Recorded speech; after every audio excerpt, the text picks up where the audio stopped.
우리 요한계시록 강의 59번째입니다. 주보가 고치지를 못해서 56회 되어 있는데 우리 59회째 요한계시록 강의 한 1년 한 3개월 정도 요한계시록 말씀을 나누고 있습니다.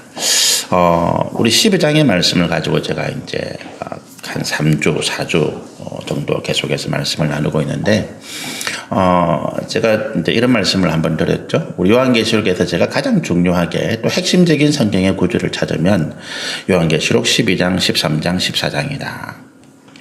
많은 분들이 요한계시록에 드러나는 어떤 사건, 상징, 또 영적인 어떤 일들에 관심을 가지는데 저는 거기보다도 우리 이제 12장, 13장, 14절이 가장 핵심적인 말씀이라고 말씀을 드리는 이유는 이 12장, 13장, 14절에 하나님께서 우리를 구원할 계획을 세우시고 또 어떻게 그 구원의 계획을 이루어가고 계신가. 그리고 그 마지막에 하나님의 구원의 계획이 어떻게 우리 가운데 나타날 것인가라고 하는 말씀이 아주 압축해서 또 영적인 어떤 상징과 사건들을 통해서 기록되어 있기 때문에 그렇다라고 말씀을 드렸습니다.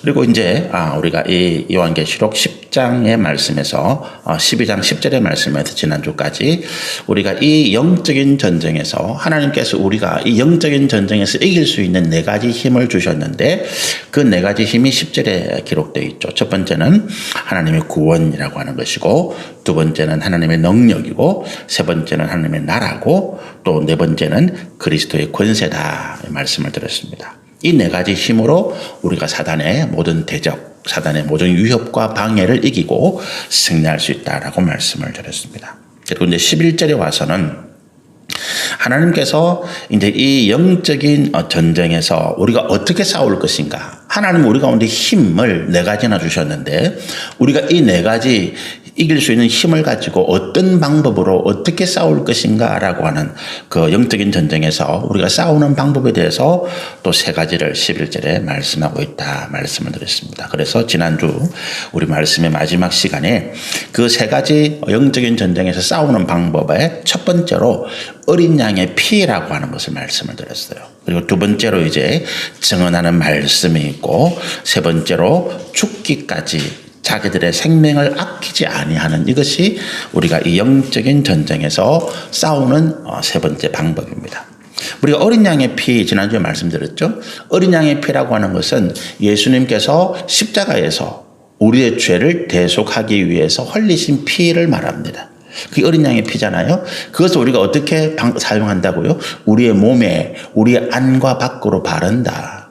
예수님께서 성찬식 그 주님의 6월절 예수님이 십자가 달리시기 전날 6월절 전날 마지막 저녁을 저들과 함께 하시면서 포도주잔을 주시면서 마셔라 이것은 내 피다라고 말씀하실 때에 이것이 이제 어린 양의 피에 대한 어떤 이야기예요. 그러니까 이 어린 양의 피가 우리의 모든 허다한 죄를 덮고 있다라고 하는 것입니다. 우리가 예수님의 은혜로 우리의 모든 죄를 대속받았습니다. 우리가 십자가의 은혜를 예수님의 십자가 대속의 사건을 믿고 우리가 신앙을 고백할 때 주는 그리스도시요 살아계신 하나님의 아들이십니다. 우리의 신앙을 고백할 때 우리의 모든 죄가 대속함을 받았어요. 그런데 문제가 한 가지 있는데 뭐가 문제인가 하면 우리가 그 즉시 우리의 신앙을 고백하는 즉시 천국으로 간다면 더 이상 우리가 짓는 죄는 없을 것인데 그러나 이게 감사하게도 저는 감사하게도 표현합니다. 불행이 아니에요. 감사하게도 우리가 이 땅에서 계속해서 믿음의 삶을 살아가더라라고 하는 것입니다. 육신을 가지고. 근데 육신을 가지고 살아가는 우리가 이 육신의 연약함 때문에 육신이 가지고 있는 연약함, 육신이 가지고 있는 어리석음 이런 것 때문에 계속해서 사단의 유혹을 받게 되고 우리가 육신으로 살아가는 동안에 믿음으로 산다고 하면서도 계속 죄를 짓는 거죠. 이것이 사실은 문제인데 그러나 이것이 또한 우리 가운데 은혜다. 저는 그렇게 감사한 표현을 들었어요. 이게 왜 은혜인가 하면 우리가 이 죄를 짓는 동안에 계속해서 예수님의 어린 양의 보혈을 의지할 수밖에 없다는 거예요. 우리가 한번 예수 믿었다고 모든 죄가 사함받았다. 그거는 좀 지나친 교리의 해석이에요. 그렇잖아요. 그죠? 근데 어린 양의 보혈이 우리의 모든 죄를 덮는다는 것은 또 바른 이야기입니다. 왜? 우리가 계속해서 범죄하고 난 다음에 또 우리의 죄를 깨닫고 회개한다면 하나님은 역시 우리에게 또 그 시점에서 우리의 모든 허물과 죄를 사하시기 때문에 그렇습니다. 우리가 살아가는 동안에 계속해서 예수님의 은혜를 거듭거듭해서 경험하게 되는 거예요. 또 이게 왜 한 가지 좋으냐? 그러면서 우리는 어떻게 합니까? 계속해서 우리가 이 믿음의 일들을 하나님께서 내게 맡기신 사명을 감당해 나가는 우리 믿음의 공로죠. 이것이 계속해서 이루어져 가는 거예요. 그래서 저는요, 예수 믿고 바로 천국 가는 것보다 이 땅에서 우리가 고난과 고통을 당하고 때로는 우리가 유혹에 넘어져서 범죄하기도 하지만, 그러나 이렇게 육신으로 살아가는 이것이 우리가 장차 하나님 나라에서 받을 영광과 상급이 더 크기 때문에 이것이 감사다, 불행이 아니라, 우리가 예수 믿고 즉시 천국 가면 이 땅에서 고생 안 할 텐데 그것이 뭐 행복이고 이 땅에서 살아가는 이것이 불행이 아니라, 그건 우리가 어떻게 생각하면 신앙을 잘못 이해하는 것이고, 우리가 이 땅에서 고통을 당하고 때로는 범죄 가운데 유혹되어서 범죄하기도 하고 그러면서 우리가 시련을 겪으면서도 우리가 이 믿음의 일들을 감당해 나가는, 이 구원을 완성해 나가는 이것이 나중에 우리의 공로가 되어서 하나님 나라에서 상급과 영광을 받게 되는 이런 일들이 있기 때문에 오히려 이것이 감사하다. 그래서 사도 바울은 고난이 내게 더 유익하다, 이런 고백을 하게 되는 것이죠. 그것이 이제 우리 그리스도의 보혈입니다. 어린 양의 피.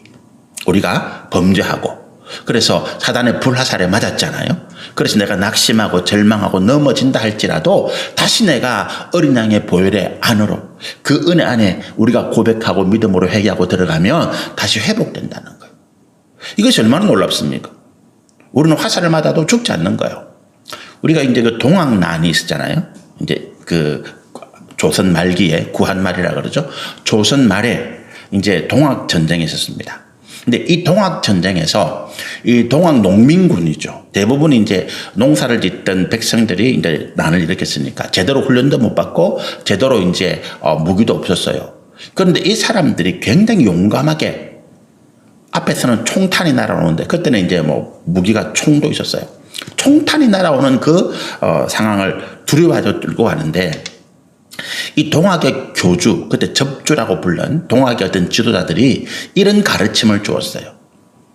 동학의 어떤 그 주문 같은 거, 뭐 영세불망 어쩌고저쩌고 하는 주문이 있는데 그 주문을 이렇게 적어가지고 이 자기 삼백옷이나 뭐 무명옷이죠. 그 옷 안에 붙이고, 그 다음에 돌격해 가는 동안에 그 주문을 계속 읊으면 총알이 자기를 비켜간다라고 가르친 거예요. 그래서 이 사람들이 목숨을 걸고 달려갔어요. 근데 이제 그 황토치라고 해서 그 천안 공주 바로 밑에, 전주에서 이제 올라가는 공주 바로 밑에 황토제라고 하는 거기에서 일본군 3개 중대, 1개 대대 한 몇백 명하고 이 동학군 몇만 명이 전투를 벌이는데 거기서 동학군이 거의 전멸합니다. 그리고 이제 전봉준이라고 하는 동학의 우두머리가 체포되어서 죽게 됐죠. 어리석은 일이죠. 그런데 우리가 육신으로는 죽을지 모릅니다. 우리가 아무리 예수님을 믿고 뭐 사도신경을 외우고 주기도문을 외우고 기도문을 외우고 하나님 살려주셔야 한다 하더라도 전쟁에서 나를 향해서 날아오는 총탄을 피할 수는 없어요. 맞아 죽습니다.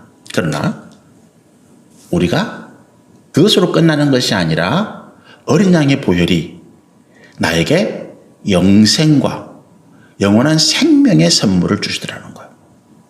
내 육신이 죽지만 내 영은 죽지 않는 거죠.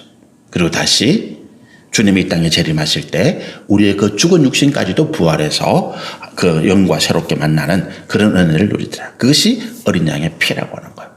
이것 때문에 우리가 어떻게 합니까? 사단의 어떤 위협, 어떤 상황에서도 우리는 굴복하지 않는다. 사단이 나를 쏘았어요. 정재원 목사, 네가 뭐 그렇게 해가지고 뭐 뒤로 뭐 돈이나 탐하고 네가 뭐 엄난한 생각이 가득 차 있고 그러면서 네가 목사야, 그런 생각을 하게 될 때 저 그렇게 했다 하더라도 다시 제가 하나님 엎드려서 고백하고 회개하고 하나님의 성결한 은혜를 구할 때 하나님은 저에게 다시 그 힘을, 이 예수 그리스도 보혈의 공로에 의해서 제 모든 죄를 덮고 또 하나님의 정결한 백성으로 거듭나게 하시더라. 이게 우리의 싸우는 방법이에요. 그러니까 내가 범죄했다고, 내가 실수했다고 넘어져서, 이제 나는 하나님 앞에 안 갈 거야. 못 가. 나는 그렇게 뭐 얼굴이 뻔뻔하지가 않아. 이건 어리석은 생각이에요. 우리 뻔뻔하게. 하나님 제가 또 넘어졌습니다. 우리 찬양에 가서 그런 거 있잖아요. 그죠? 주님 나는 오늘 또 넘어집니다. 그래서 나는 주님의 은혜가 필요한 자입니다. 그 고백인 것이죠. 두 번째가 이제 싸우는 방법이 뭡니까? 정언의 말씀이에요. 이 정언, 누구를 정언하는 겁니까? 예수님이 우리의 하나님이시고 예수님이 우리의 구원자시고 예수님이 장차 또 지금도 우리를 다스리시는 만왕의 왕이시다라고 하는 이 정언. 그래서 우리가 예수님을 믿을 때 예수님이 하나님이시고 예수님이 우리의 구원자시고 예수님이 우리의 왕이시라는 이 신앙의 고백 가운데 갈 때 우리도 그와 같이 예수님과 함께 영원한 하늘 나라에서 왕노릇하게 될 것이다. 이것이 이제 증언하는 말씀이잖아요. 이 증언하는 말씀을 우리가 방법으로 싸운다라고 하는 것입니다. 그런데 이 증언하는 말씀이 왜 방법이 됩니까? 사단은 예수가 가짜다. 예수가 거짓말이다. 하나님의 구원 계획은 없다. 야, 너가 이 땅에서 그냥 육신으로 잘 먹고 잘 살면 그걸로 끝인 거야. 죽은 다음에 뭐 천국에 있다 지옥에 있다 가봤어? 아무도 가보지 않았어. 갔다가 와서 있다고 증언하는 사람도 없어. 이게 사단의 이야기. 그리고 수많은 사람들이 여기에 속고 있습니다. 그래, 죽은 다음에 일을 누가 아나? 그래서 우리 세상에 사는 이야기 있잖아요. 죽어서 저승 가는 것보다 이 땅에서 뭐 말똥밭에 굴러도 개똥밭에 굴러도 이 땅이 낫다. 뭐 이런 이야기를 하는. 장례식에서 많은 분들이 죽은 사람이 불쌍하다. 산 사람은 잘 사는데 죽은 사람만 불쌍해. 이런 이야기를 합니다. 그게 뭡니까? 사단의 이와 같은 교묘한 말에 속고 있다는 거예요. 그래, 이 땅에서 잘 살면 되지 뭐. 죽은 다음에 내가 할 게 뭐야? 그렇잖아요. 우리가 죽은 다음에 일을 직접 보지도 못했고 살아와서 그런 이야기를 해주는 사람들의 말을 들어본 적도 없고 뭐 그러니까. 이 땅에서 그냥 잘 먹고 잘 살면 되지. 그게 하나님 복이지 은혜지 뭐. 그 다음 거는 생각하지 마라고 하는 거예요. 유대인들 가운데도 이런 주장을 펴는 사람들이 많았다라고 하는 것입니다. 성경에 나오는 바리새인과 사두개파라고 하는 이 두 신앙의 어떤 집단들 가운데서 사두개파가 이런 주장을 하는 거예요. 천사도 없어. 천사 너네 봤어? 안 보여. 안 보이는 게 뭐 어디 있어? 천국 어디 있어? 가봤어? 안 가봤어? 우리가 하나님 은혜와 복은 이 땅에서 잘 먹고 잘 사는 거야. 그래 사두개파 사람들은 철저하게 세상의 권력과 세상의 물질과 세상의 명예에 집착한 사람들. 그래서 그 대상이 누구든지가 로마가 다스리면 로마에 충성하고 이집트가 다스리면 이집트에 충성하고 바벨론이 다스리면 바벨론에 충성하고 그렇게 해서 어쨌든 이 땅에서 권세를 가지고 더 재물을 가지고 뭐 이렇게 잘 살면 되지 뭐. 이게 그 사두개파 사람들의 신앙관이었습니다. 많은 유대인들이 여기를 지지하는 거예요. 그래 그게 맞다라고 합니다. 오늘 우리 세상을 살아가는 그리스도인들 가운데 그런 생각을 가진 분들이 참 많을 것입니다. 그래 뭐 어쨌든 뭐 내가 좋은 차 타고 넓은 아파트 사고 사업 잘 되고 직장에서 승진하고 자녀들이 좋은 대학 턱턱 붙고 그래서 그건 뭐 사람들이 야 저 사람 저 집에 복 받았네. 저 집에 참 믿음이 좋은 사람들이네. 기도 많이 했나 보다. 뭐 이런 칭찬도 받잖아요. 그죠? 그 반대 경우는 어떻습니까? 저 사람은 뭐 제대로 예수를 안 믿는가 봐. 열심히 기도한다 하더니만 저게 뭐야? 뭐 이런 식으로 평가를 받는다는 거죠. 그런데 어떻습니까? 전하는 말씀. 우리가 전하는 예수의 복음은 그렇지 않다라고 말하더라는 거예요. 그럼 뭐예요? 우리가 전혀 상반된 두 가지 주장이 지금 우리 가운데 있잖아요. 우리가 굉장히 헷갈리는 게 뭐냐 하면 세상에서 말하는 어떤 진리라고 하는 세상을 살아가는 어떤 방법, 세상에서 성공하는 방법, 시중에 서점에 가면 수많은 성공에 대한 어떤 책들 있잖아요. 이렇게 하면 성공한다. 성공을 가르치는 책들이 수없이 많은데 그 많은 방법들이 동일하게 하는 이야기가 예수님의 말씀과는 전혀 반대라고 하는 거예요. 예수님 말씀은 전혀 반대예요. 그래서 많은 사람들이 그리스도인들이 이 세상에서 성공하는 방법에 귀를 기울이고 그렇게 따라갑니다. 그러면서 또 교회 안에 와서는 어떻습니까? 교회 안에 와서는 예수님의 말씀을 또 잘 들어요. 그게 성공하는 방법이잖아요. 절에 가면 부처님께 불공하고 참배하고 점집에 가서는 또 부적 사고 좋은 게 좋다 그러니까. 방송에 보니까 어느 유명 연예인이 어머니하고 이제 나오는데 이 유명 연예인이 이제 어렵게 이제 인공 수정을 통해서 임신을 했어요. 그 너무 좋아. 이 친정 어머니가. 그래서 이제 그 어떻게 합니까? 그 방송에 저는 못 봤는데 제 아내가 보면서 이야기를 전해줘요. 어느 무슨 삼각산인가? 서울에 뭐 유명한 점쟁이들이 굿하고 하는 거기 가가지고 큰 나무 밑에서 이 어머니가 치성을 드리는 거예요. 이 태중에 있는 외손자 아주 어렵게 얻었는데 이 외손자가 잘 되기를 치성을 드리니까 그걸 보고 있던 그 유명한 여인은 이런 이야기 하는 거예요. 엄마는 교회 집사인데 여기 와서 이래도 돼? 그러니까 그 어머니 대답이 걸작이에요. 좋은 게 좋은 거지 뭐. 우리 생각이 그런 거예요. 좋은 게 좋은 거지. 이 부적 붙여가지고 애군을 막아준다니까 좋은 거지. 그 붙이고 있는 거예요. 산에 가면 산신령이 있다니까 산신령에게 치성 드리면 좋은 거지. 산신령이 도와준다는데 좋은 거지. 바다에 가면 용왕이 있다니까 낚시하면서 용왕에게 절 한번 하고 그래서 큰 고기 잡으면 좋은 거지 뭐. 교회는 하나님 계시니까 또 열심히 교회 와서 기도하고 헌금하고 이건 좋은 거지 뭐. 하나님 복 주시니까. 나는 어디 가서든지 복만 받으면 돼 라고 하는 거예요. 이게 뭡니까? 세상에서 성공하는 방법이에요. 굉장히 좋은 방법인 것 같아요. 그러나 뭡니까? 예수님은 그렇게 말하지 않는다는 거예요. 예수님은 그 모든 것들에 대해서 사단아 물러가라라고 해요. 우리를 속이는 자다. 우리를 망하게 하는 자다. 그래서 수많은 믿음의 선진들이 뭐라고 고백합니까? 너희는 택하라. 모세도 그렇게 이야기하고 모세의 종 요사도 마지막에 사사기 24장에 보면 그런 고백을 하죠. 이제 이스라엘 백성들을 모아놓고 이렇게 이야기합니다. 자, 이제 택해. 너가 하나는 택할지 우상 택할지. 근데 여호수아가 이렇게 이야기합니다. 너가 뭘 택하든 간에 나는 상관없이 나와 우리 집은 내가 다스리는 우리 집은 오직 여호와 하나님만 택하겠다. 섬기겠다. 이게 복음의 증거예요.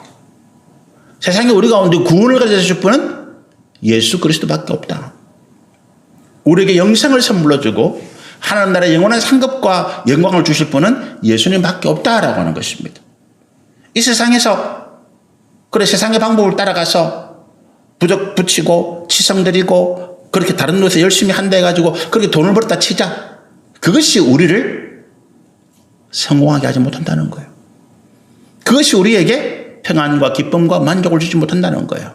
오히려 그것 때문에 우리 삶이 더 지옥 같은 고통 가운데 빠지고 그렇게 해서 얻은 권세, 그렇게 해서 얻은 재물, 그렇게 해서 얻은 명예 때문에 오히려 내 가정에 다툼이 부모와 자녀가 반목하고 형제들끼리 싸우고 죽이는 일들이 일어나더라라고 하는 것입니다.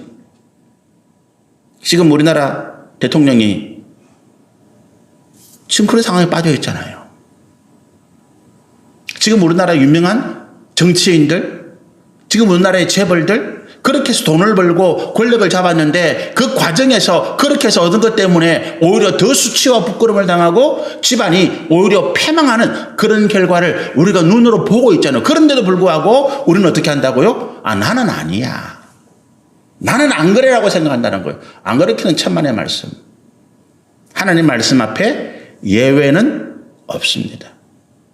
하나님 말씀 앞에 예외라는 건 없어요. 택해야 하는 거예요. 여호와냐 아니냐. 세상의 모든 사람들이 세상에서 성공하는 방법 그렇게 해서 하나님의 말씀을 떠나고 사단의 유혹과 사단의 거짓에 넘어갈지라도 나는 우리 집은 우리 교회는 오직 여호와 하나님만 섬기겠다. 예수 그리스도의 복음만 내가 받아들이겠다라고 하는 것이 이 정언의 말씀이에요. 우리가 그렇게 가르치고 우리가 그렇게 배워왔고 또 그렇게 세상의 사람들에 증거하는 것입니다. 어떤 분들은 이렇게 이야기해요. 목사님, 우리 집이 다 망했는데 내가 암에 걸리고 우리 자녀들은 참 다 실패하고 우리 집은 폭삭 망했는데 내가 이 하는 말을 사람들이 귀담아 듣겠습니까? 그런 내가 세상에 성공해야 올림픽에 금메달 따고 내가 무슨 뭐 대통령이 되고 우리 자녀가 무슨 뭐 좋은 대학에 하버드 로스쿨 졸업해가지고 뭐 미국의 유명한 변호사가 되어야 그래서 이 엄마가 하는 이야기 그래서 참 하나님 계시구나 이런 말 듣지. 나는 몸에 병이 들고 내 아이는 장애인이고 우리 집은 폭삭망해서 정말로 건건히 정부에서 지원하는 그 소득 가지고 살아가는 이런 건데 내가 예수님 믿으라 한다고 사람들이 믿겠습니까? 라고 할 때 그건 우리 또 사단의 거짓말이에요. 하나님은 우리 외모를 보지 않는다는 거예요. 오히려 그런 가운데서도 당당하게 용기를 가지고 믿음을 가지고 내가 비록 이렇게 살지만 하나님의 은혜는 우리를 버린 것이 아니야. 우리 가운데 있는 기쁨, 평안, 세상에 가지도 못하는 그 참 기쁨과 평안을 이야기할 때 오히려 부자들이, 권세 있는 자들이, 세상에서 큰 소리치고 성공한 사람들이 그 이야기를 귀담아 듣는다라고 하는 거예요. 바울의 이야기가 그렇잖아요. 우리 지난 한 주 동안 사도행전의 말씀을 가지고 묵상을 나누셨는데 바울이 어디 가면서 자기 자랑 안 해요. 바울은 돌에 맞고 어디 가서 늘 배척당하고 미친 사람 취급당하고 그런 사람인데도 근데 그가 전하는 그가 자기 자랑합니까? 아무것도 안 합니다. 오직 그는 뭡니까? 예수가 우리의 구원자시다. 하나님의 말씀이 진리다. 이것만 가르치는데 그 말에 허다한 그 헬라의 기부인들이 지식을 자랑하는 그 헬라인들이 그 말을 듣고 그를 따르고 그가 가르치는 도 예수 그리스도의 도에 복종하더라. 성경이 우리 가운데 그렇게 말씀하고 있잖아요. 실제로 지금도 그렇게 일어나고 있습니다. 그렇잖아요. 그죠? 무슨 뭐 강단에서는 목사님들이 무슨 뭐 하버드 대학을 졸업하고 그래서 뭐 유명한 뭐 박사학위를 가지고 있고 그래서 말을 듣는 게 아니에요. 오히려 강단에서 여기에서 세상의 지식을 이야기하고 세상의 경험을 자랑하면 사람들의 마음을 떠날지도 모릅니다. 오직 하나님 진리의 말씀. 예수 그리스도 복음의 은혜만을 전하기 때문에 세상에서 박사들이 세상에서 돈 많은 부자들이 정치와 경제와 사회에서 지도자로 존경받는 사람들이 와서 말씀을 듣는 거예요. 그것이 뭡니까? 복음의 증거. 우리가 사단과 싸우는 방법은 돈이 아니, 권세가 아닙니다. 명예가 아닙니다. 오직 복음의 증거라고 하는 것입니다. 이것을 우리가 가지고 싸울 때 사단은 물러갈 수밖에 없다. 교회가 돈으로 자랑하면 어떻게 됩니까? 그건 세상의 재벌과 싸우면 안 돼요. 교회가 권세를 가지고 자랑하면 어떻게 됩니까? 세상에서 어떤 그건 판판이 깨지는 거지. 교회가 무슨 권세가 있어요. 교회 목사들에게 무슨 명예가 있습니까? 없습니다. 그러나 오직 이 하나님 진리의 말씀과 예수의 증언 이것이 우리가 이 세상을 사단과 마귀를 싸우는 우리의 방법이다. 유일한 방법이다. 여기를 떠나서는 안 된다라고 하는 것입니다. 세 번째 이제 영적 전쟁 싸우는 방법이 생명을 아끼지 말고 죽기까지 싸우라. 왜 그런가 하면 사단이 한번 굴복하는 것처럼 보여요. 저도 제가 이제 청년 시절부터 저는 이제 구대째 내려오는 종갓집에서 막내 아들로 태어나서 제가 모태 신앙이 아니라고 말씀드렸죠. 제가 이제 신앙을 예수 교회를 처음 나가게 된 게 이제 어릴 때 우리 집 옆에 제가 집이 이제 본가가 부산의 영도에 있는데 지금도 60년 넘은 그 집이 그대로 있더라고요. 근데 우리 제 집 바로 옆에 제가 태어났던 그 본가 바로 옆에 영도 제일교회라고 고신 우리 장로기 고신이 있잖아요. 고신파. 고신의 본산이라고 하는 교회가 거기 있어요. 영도 제일교회. 근데 영도 제일교회가 이제 그 당시 영도에서 가장 큰 교회였어요. 그리고 이제 부산에서도 몇 번째 큰 교회였고, 크리스마스 때 되면 그 당시에는 이제 우리 어릴 때 교회 다닐 때 미군 물자들이 많았잖아요. 미군 물자들을 미국에서 선교팀들이 이제 가져온 이 물자들을 교회를 통해서 많이 풀었는데 특히 학용품 같은 거.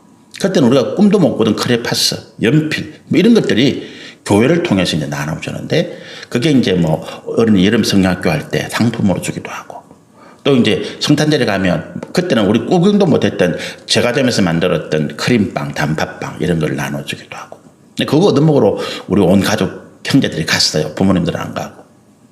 근데 제가 이제 본격적으로 교회를 다니는 거는 이제 제가 국민학교 지금도 이제 그 우리 장로님 은사 선생님이 살아계시는데 송정대 장로님이라고 부산에 살아계십니다. 그분이 이제 저를 강제로 교회를 다니게 했죠. 그때는 선생님의 말이 절대적이니까. 근데 어쨌든 제가 이제 그때부터 이제 신앙생활이라고 했는데 제가 뭐 집에서 누가 제 교회를 가는 거를 지지해 주는 사람도 없었고 교회를 안 가면 오히려 좋아하고, 제가 교회를 다니는 것 때문에 때로는 집안에 분란이 나기도 하니까 제가 이제 왔다 갔다 할 때가 있었죠. 근데 어떤 상황에서 제 마음에 이런 게 한 가지 있었어요. 나는 하나님의 백성이다라고 하는. 제가 교회를 안 갈 때도, 교회를 안 나갈 때도 나는 하나님의 자녀라고 하는 이 마음만큼은 제 마음 가운데 없어지지가 않았습니다. 제가 중학교를 불교 재단의 학교를 다녔어요. 부산 영도에서. 근데 여기서 이제 우리 기독교 재단의 학교처럼 거기서는 이제 스님이 와가지고 이제 불교 경전을 가르치기도 하고, 또 이제 매주 수요일 되면 전교생이 조를 하는데 교무실 그 들어가는 입구에 불상이 하나 딱 지붕에 세워져 있어요. 거기에 삼귀라고 그래요. 우리가 말하는 이제 참배인데 그걸 뭐 삼귀라고 해서 부처, 그 다음에 경전, 스님에게 기합니다. 이걸 하나씩 하면서 이제 합장해서 엎드려요. 그걸 이제 전교생이 가르쳤어요. 해야 돼. 근데 저는 그걸 안 했어요. 무슨 용기로. 그 당시 한참 선생님들이 겁나고 무서울 때인데 안 하고 있었습니다. 주변에 선생님이 지나가다가 너는 왜 안 해? 저는 교회 다니는 사람입니다. 제가 그때 교회를 잘 안 나갔어요. 저는 교회 다니는 사람입니다. 뭔 말인지 모르게. 그 선생님 나를 한번 씩 쳐다보지만 그냥 가요. 모든 선생님들, 모든 학생들이 다 거기에 엎드리고 이렇게 절을 하는데 그 모든 학생 저만 하나 써 있는 거예요. 그 자리에. 무슨 용기인지 모르지만. 여러분, 우리가 죽기까지. 군대에서도 제가 이제 신앙생활을 하니까 주일날 예배 가는 거는 뭐 어차피 주일 오전에 보내는데, 근데 이제 주일날 오전에 군대에서 이제 대부분 이제 일을 시켜요. 병사들을 모아가지고 무너진 진지도 구축하고 뭐 이렇게 잡풀도 뽑고 하는데, 이 교회 가는 사람들은 그 시간에 싹 빠져나온단 말이죠. 그러니까 가급적이면 교회 가는 숫자를 줄이기 위해서 막 괴롭혀요. 갔다 오면 막 두들겨 맞기도 하고. 어쨌든 갔어요. 두들겨 맞고. 그런데 어느 날 한 6개월쯤 지났습니다. 그때 이제 주분사관이라고 저녁에 이제 일과가 끝나고 병사들을 통솔하는 이제 하사관 장교들이 있는데, 그 하사관 중에 한 명이 수요일 날인데 저녁을 먹고 다 이렇게 집합에서 모여 있는데 갑자기 저를 보고 환자 이라더라고. 그 교회 예수 환자예요. 교회 다니는 사람들. 예수 환자 이러니까 너 오늘 교회 안 가? 그래요. 오늘 주일 아닌데요. 이러니까 그 주변에서 하는 말이, 야, 너 수요일도 가잖아. 근데 오늘 안 가? 그러면서, 야, 교회 갈 사람 모여봐. 대여성이 쭈뼛쭈뼛 나오니까 너 갔다 와. 그래서 갔다 왔어요. 여러분, 우리가 넘어질 수 있는데 때로는 이 생명을 걸고 싸우는 게 굉장히 두렵고 무서워요. 저는 전쟁을 직접 경험해보지는 못했지만 제가 결혼하고 군대를 갔기 때문에 제가 군대에서 항상 두려운 게 뭐냐면, 나 여기서 죽으면 안 되는데, 사랑하는 아내가 지금 기다리고 있는데 내가 여기서 사고 나든지 죽으면 안 되는데. 근데 제가 이제 제대를 거의 다 맞춰서 그 북한에서 이웅평 서울행이라고 하는 대위라고 하는 분이 미거기를 몰고 기순했다, 인천으로.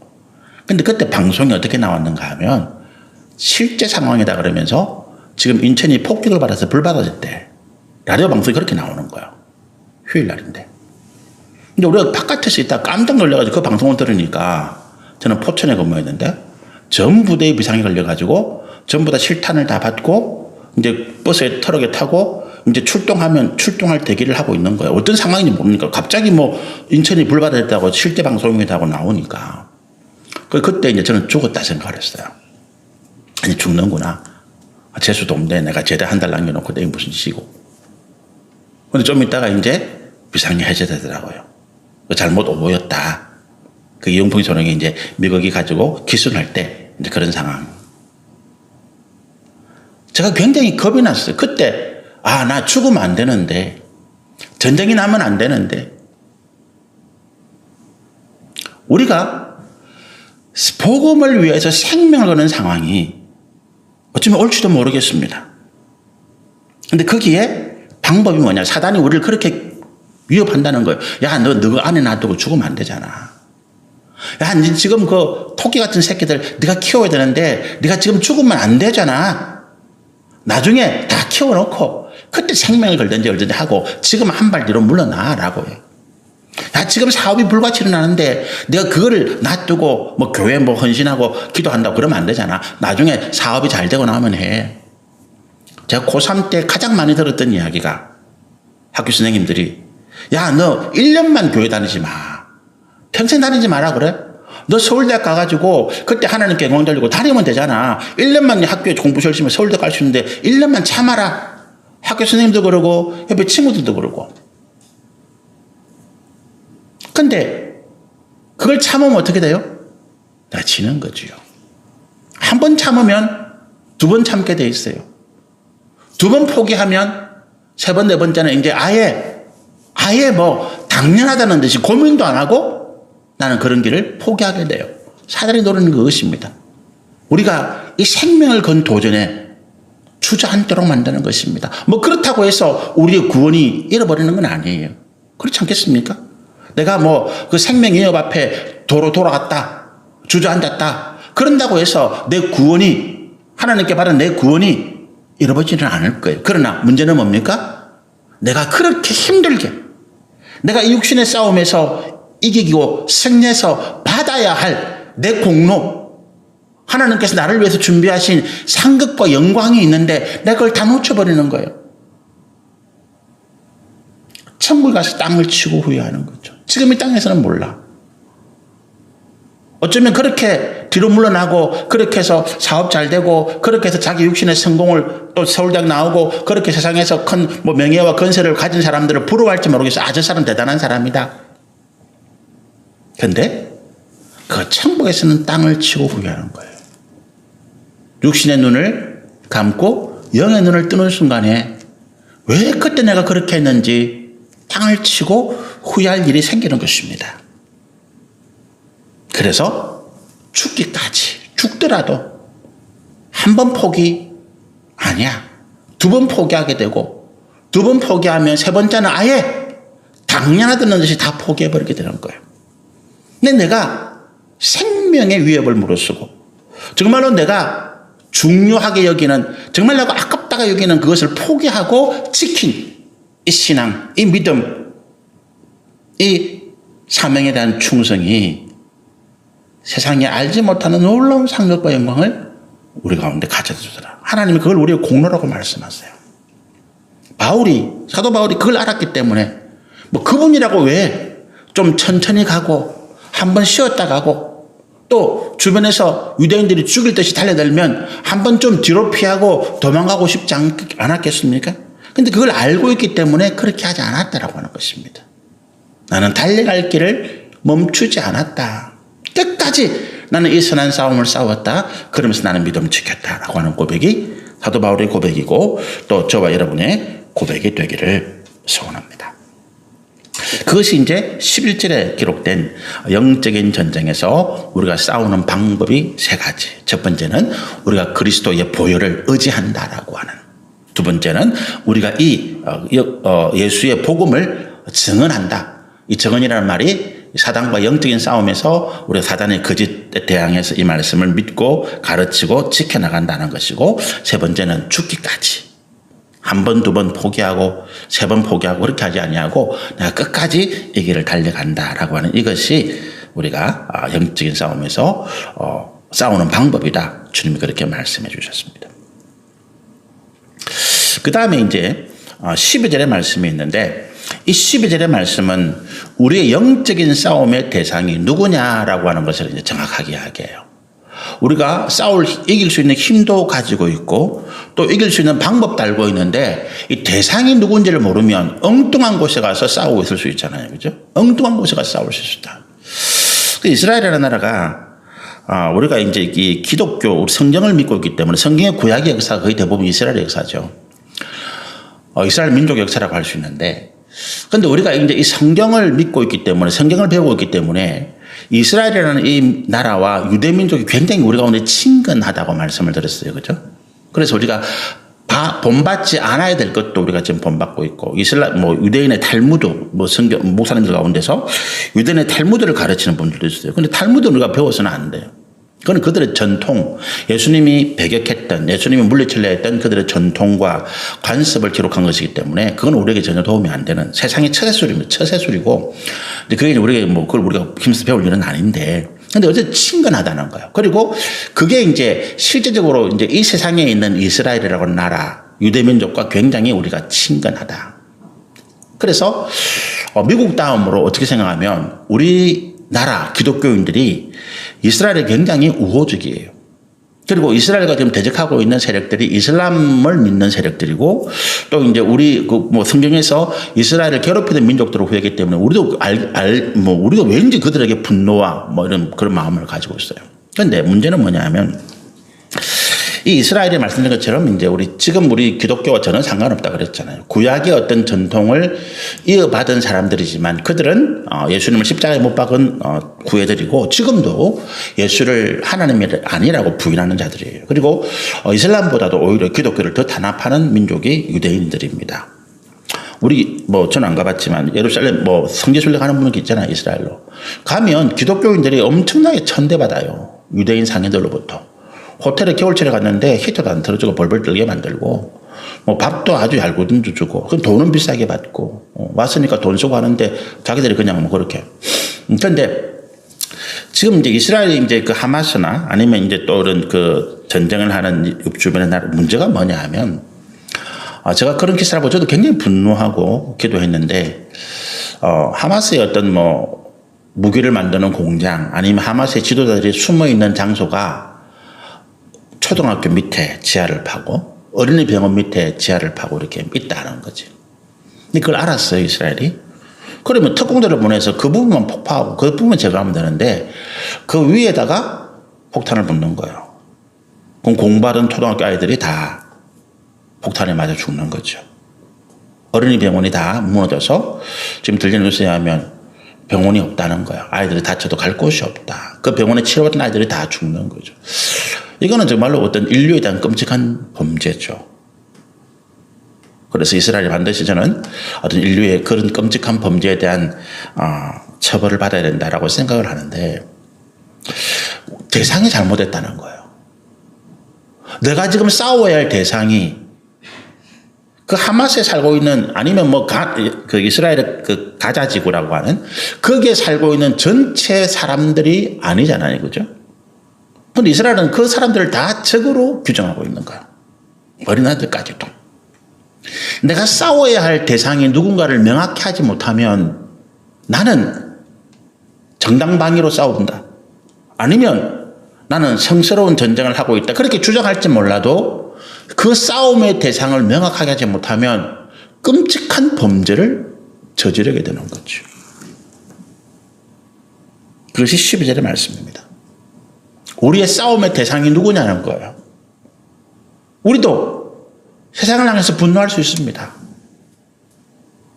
사람들을 향해서 분노할 수 있어요. 근데 내가 어쩌다가 길거리 지나가는데 나도 모르는 사람에게 그냥 묻지마 폭행을 당했어요. 그런 기사가 나잖아요. 그죠? 그러면 내가 그 다음에 내가 길거리 가는데 내 주변의 모든 사람들을 적으로 삼으면 안 되잖아요. 저 사람들은 언제 나를 폭행할지 몰라. 언제 칼을 들고 나를 찌를지 몰라. 그래서 내가 만나는 사람은 나도 묻지마. 칼을 들고 다니면서 내 주변에 접근하는 사람이 있다면 막론하고 내가 찌르고 다닌다? 나를 망치는 길이잖아요. 끔찍한 범죄죠. 내가 묻지마 폭행을 당했어요. 근데 묻지마 폭행을 한 그 사람이 내 피해를 입힌 사람이에요. 그 외에 주변의 사람들은 무고한 사람들이에요. 우리의 대적인 누군가를 명확하게 아니하면 내 남편이 내 원수가 되는 거예요. 내 아내가 내 원수가 되는 것입니다. 내 자녀가 원수가 되고 내 부모가 원수가 되고 형제가 내 원수가 되는 거예요. 우리가 싸워야 할 대상이 누군가를 명확하게 하지 못했기 때문인 것입니다. 12절 말씀부터 우리 다음 주 계속해서 함께 말씀의 은혜를 나누시면 좋겠습니다. 하나님은 우리가 이 영적인 싸움에서 이길 수 있도록 네 가지 힘을 주시고 또 이 힘을 가지고 어떻게 싸워야 승리할 수 있는지 세 가지 방법도 가르쳐 주셨습니다. 가장 중요한 핵심은 우리가 누구와 싸워야 되느냐는 거예요. 우리 이 말씀을 다음 주에 다시 한번 나누시고 하나님께서 이 영적인 전쟁에서 우리가 이기고 승리하게 하시기를 소원하고 축복합니다. 우리 기도하겠습니다. 할렐루야.